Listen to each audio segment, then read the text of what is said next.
Hi mga ka-YouTube channel. Ngayon po gagawa po tayo ng cassava roll. Kasama po ang aking kapatid. Ngayon po sisimulan na natin ang pagbabalot. Kasi kanina po ginawa na namin yan. Nilamas ko na po yan kanina. Kasama po yung kinadkad na kamuting kahoy, asukal, at saka gumawa po kami ng dalawang kulay. Yellow at saka violet. Depende po sa inyo kung gusto nyo pong lagyan ng ganyang kulay. Pero pwede naman po na walang kulay. Kaya depende na lang po sa inyo. Ngayon po, babalutin na natin yan. Sa gitna po, pagkatapos ilagay yung dalawang kulay na kinagkad na kamuting kahoy. Ayan. Lalagyan po natin yan ng bukayo sa gitna. Yung paggawa po ng bukayo, madali lang po yan. Kinayod po na buko, yung mura pa po Tapos, konting tubig po, saka asukal. Yung gagamitin nyo pong asukal dyan, kulay pula. Para kulay brown or ganyan, para nangingitim na siya. Yan. Katulad po yan, ginagawa niya. Ilalagay po sa gitna. Lagyan yung ganyan sa gitna. I-roll na po yan parang banig. Magmumukhang roll na nga po yan. Ayan, para ka lang po naghihilot-hilot para maging bilog siya. Bilog na pahaba.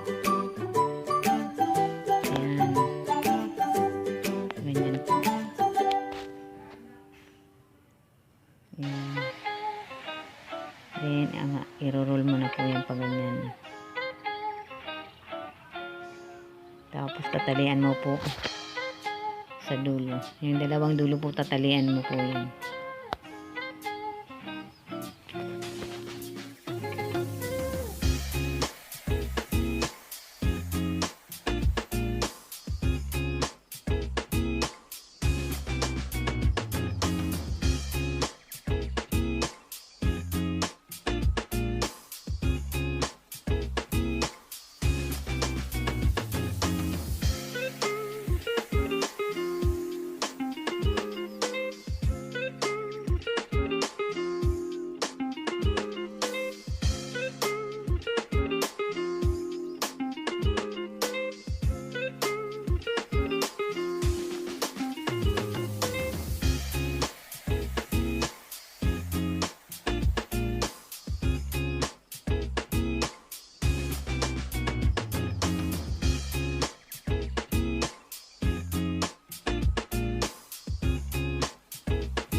dahil kung may natira, yung pinalaman ng kapatid sa Ganito tinapay. po ang mangyayari pagka may mga tira-tira.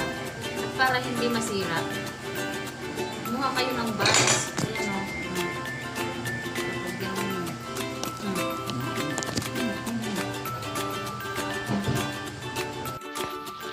Ayun, lagyan na po natin ng tubig.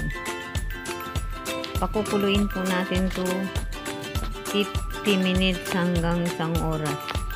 Buksan na po natin ang galon.